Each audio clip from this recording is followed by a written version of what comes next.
আলভারেজের এই অবিশ্বাস্য গোলটা যারা দেখেছেন অথবা দেখেন নাই তাদেরকে একটা ব্যাপার অবশ্যই মানতে হবে যে এখনো আর্জেন্টিনা আলটিমেটলি ওই ফিফাকে টাকা পয়সা পাঠিয়ে বাংলাদেশ থেকে কয়েক হাজার কোটি টাকা পাঠানো হয়েছে, এই নিউজটা আমরা জেনেছি, এবং এর মাধ্যমে আলটিমেটলি আলভারেজকে দিয়ে এরকম একটা গোল দেওয়ার ব্যবস্থা ফিফা ইনফান্তিনো তারা করেছে। আর্জেন্টিনা এমন কেন খেলে যেই দলটা বিশ্বকাপের সেমিফাইনালে পৌঁছে গেছে এবং টানা দ্বিতীয়বার বিশ্বকাপ শিরোপা জয়ের সামনে ইতালি আর ব্রাজিলের যে রেকর্ড রয়েছে সেই রেকর্ডে আর্জেন্টিনা তাদের নামটা লিখানো থেকে মাত্র 2টা জয় দূরে।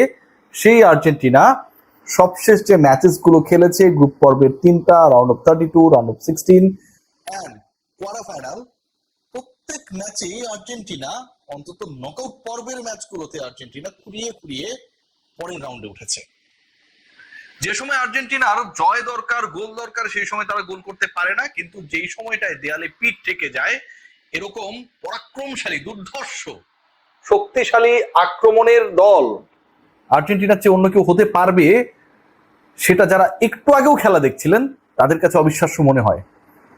এর আগের ম্যাচে আমরা দেখেছিলাম যে লিওনেল মেসির ক্যামিও মাত্র 4 মিনিট 29 সেকেন্ডের মধ্যে যে ঘটনা ঘটিয়েছিলেন সেটা অনেক আলোচনা হয়েছে, এবং ফুটবল ইতিহাসে যতবার বিশ্বকাপ আসবে লিওনেল মেসির অমরত্বের গল্প আসবে, সেই ডিসকাশনটা আসবে। আজকেও আর্জেন্টিনা, যে আর্জেন্টিনা 10ম মিনিটে প্রথম গোল আদায় করে নেয়, সেই আর্জেন্টিনা 68তম মিনিটে 10 জনে পরিণত হওয়া সুইজারল্যান্ডের বিপক্ষে দ্বিতীয় গোল পেতে 110 মিনিট পর্যন্ত ওয়েট করেছিল। এই আর্জেন্টিনা এমন কেন? এই আর্জেন্টিনার এই আলোচনাটা নিয়ে আসবো, তবে তার আগে কিছু ব্যাপার নিয়ে আমার কাছে মনে হয় ডিসকাশন করা দরকার। সকালে একটা আলোচনা করেছিলাম, অনেক বেশি কন্টেন্ট করতে চাই না, একটু প্রপারলি যদি ডিসকাশন করি যে আজকের ম্যাচের মোড়টা ঘুরলো কোথার থেকে।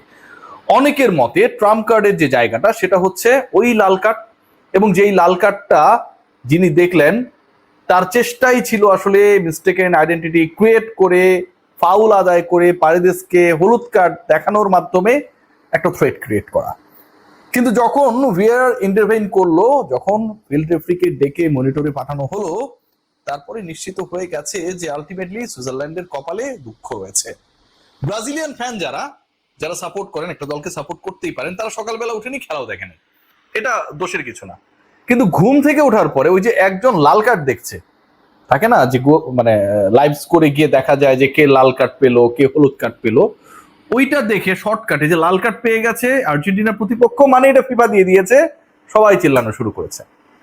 প্রথম ফাউলটা যদি আপনারা দেখেন, the way he made that contact, এবং সেকেন্ড ফাউল আদায়ের যে চেষ্টাটা যদি দেখেন, এটা যে আসলে মানে লাল কার্ডের উপরেও কোনো কিছু কার্ড থাকলে যে তারা দেওয়া দরকার ছিল, এটা নিয়ে কোনো ডাউট নেই। আজকে আর্জেন্টিনা আসলে কোন জায়গাটায় ম্যাজিক দেখিয়েছে? আর্জেন্টিনা আমার কাছে মনে হয় ম্যাজিক দেখিয়েছে আগের ম্যাচে, ওই যে বললাম যে 11-12 মিনিটের ম্যাজিক, 4 মিনিট 29 সেকেন্ডের ম্যাজিক, আজকের ম্যাজিকটা আর্জেন্টিনা দেখিয়েছে। একটা সময় গিয়ে যে আর্জেন্টিনা অনেকটা ডিফেন্সিভ মনে হচ্ছিল, যে সুইজারল্যান্ড আর্জেন্টিনা, আর্জেন্টিনা সুইজারল্যান্ড, সেই আর্জেন্টিনা 5 জন স্ট্রাইকারকে একসাথে খেলিয়েছে। মনে করা হচ্ছিল যে আলভারেজ সামনে থাকবেন, সেই আলভারেজ অ্যাটাক করেছেন পেছন থেকে। 2014 রাউন্ড অফ 16-এ সুইজারল্যান্ডের মুখোমুখি হয়েছিল আর্জেন্টিনা, সেবারও ম্যাচ গিয়েছিল এক্সট্রা টাইমে, অ্যান্ড অ্যাঙ্গেল ডি মারিয়া সেবারও আর্জেন্টিনা ফাইনাল খেলেছিল, সেই জয়সূচক গোলটি করেছিলেন। এবার লেগ উইং দিয়ে অনেকটা ওই ডি মারিয়ার রোলে যেন আলভারেজ এবারের বিশ্বকাপে আর্জেন্টিনার ফুটবলারদের সবচেয়ে বেস্ট গোলটা স্কোর করে ফেললেন তিনি, আর্জেন্টিনাকে সেমিফাইনালে তোলার পথে। এই যে 5 জন স্ট্রাইকার নামিয়েছে আর্জেন্টিনা, এবং অ্যাটাকটা কোন লেভেলে চলে গেছে সেটা আসলে ওই 10 মিনিটের ক্যামিওতেই বোঝা যায়। আলভারেজের পরবর্তী সময়ে যখন আলমাদা একাই বল টেনে নিয়ে যাচ্ছিলেন নাম্বার 16, এবং মনে করা হচ্ছিল যে এটা তারই গোল, এটা তার গোল হওয়া উচিত, শেষ পর্যন্ত তিনি পারলেন না, ডিফ্লেক্টেড হয়ে বল চলে এলো, এন্ড ফাইনাল টাচে সেই বলটা মার্টিনেস বারের মধ্যে ঢুকিয়ে দিলেন, এবং সেই স্কোরটার মাধ্যমে স্কোর লাইন যখন 3-1 হয়ে গেল, ম্যাচ শেষে যখন 3-1, কেউ বলবে না বা বুঝবেও না স্কোর লাইন দেখে যে আসলে এই ম্যাচটায় কতটা আর্জেন্টিনা প্রেসারে ছিল। সো অ্যাটাকারের সংখ্যা বৃদ্ধি করার মাধ্যমে Argentina, the way they displayed their attacking mood today, আমার কাছে এটা আনবিলিভেবল মনে হয়েছে। আর্জেন্টিনার এই ফুটবলটা আমরা কেউ দেখতে চাই না। প্রতিদিন যে এক্সপেকটেশনস নিয়ে সবাই বসে, যেভাবে স্মুথ ফুটবল ডিসপ্লে দেখতে চায়, সেটা ছিটে ফোটাও নেই, কিন্তু এই আর্জেন্টিনা জিতছে। এর পেছনের আসলে কারণটা কি? কেন এভাবে খেলছে? স্ক্যালোনি তো দেখছে যে যখন তারা মোর অ্যাটাকিং হয় তখন রেজাল্ট আসে, যখন তারা ডিফেন্সিভ মুডে চলে যায় এক গোলের লিড নিয়ে, যখন স্বস্তির একটা নিঃশ্বাস ফেলার চেষ্টা করে, এরকম ঘটনাগুলো কেপ ভার্দের এগেইনস্টে আমরা দেখেছিলাম। একই ঘটনার পুনরাবৃত্তি আজকের ম্যাচেও ঘটেছে। সো এই মুডে তারপরেও কেন যাচ্ছে? আমার কাছে দুটো রিজন মনে হয়, যে আর্জেন্টিনা প্লেইং স্টাইলটা কেমন সেই সম্পর্কে প্রতিপক্ষ যেন একটা গ্রামাটিক্যাল আইডিয়া পেয়ে যায় যে আর্জেন্টিনা এভাবেই খেলবে, আর্জেন্টিনা খেলার স্টাইলটা এরকম। এবং যখন সেই আইডিয়াটা তারা পাবে, টিল নাও আপনারা বলেন যে ইংল্যান্ড কিংবা আর্জেন্টিনা যদি ফাইনালে চলে যায়, ফাইনালে যে প্রতিপক্ষ যেই দলই হোক না, স্পেন ফ্রান্স, তাদের থেকে তো টাফেস্ট ম্যাচ আর্জেন্টিনা খেলছে না। সো আর্জেন্টিনাকে যারা ফলো করছে তারা একটু অভ্যস্ত হয়ে নিচ্ছে যে আর্জেন্টিনা এভাবেই খেলে, এটাই আর্জেন্টিনার প্লেইং স্টাইল। যখন তারা সেই ব্যাপারটাই অভ্যস্ত হয়ে যাবে, এক্সপেক্ট আর্জেন্টিনা ওই খেলাটা সেমিফাইনালে বা ফাইনালে যদি আর্জেন্টিনা যেতে পারে, ওই জায়গাটা আর্জেন্টিনার থিঙ্ক ট্যাঙ্ক, লিওনেল স্ক্যালোনি, মেসিরা কোনো চমক অপেক্ষায় রেখেছে কিনা। মাঝমাঠ থেকে আক্রমণ ক্রিয়েট হচ্ছে, ফাইনালি গোল হচ্ছে, অ্যাটাকার বাড়াচ্ছে, লাস্ট মোমেন্টে গোলগুলো হচ্ছে, শেষ পর্যন্ত ধুকধুক করে আর্জেন্টিনা জয় পাচ্ছে।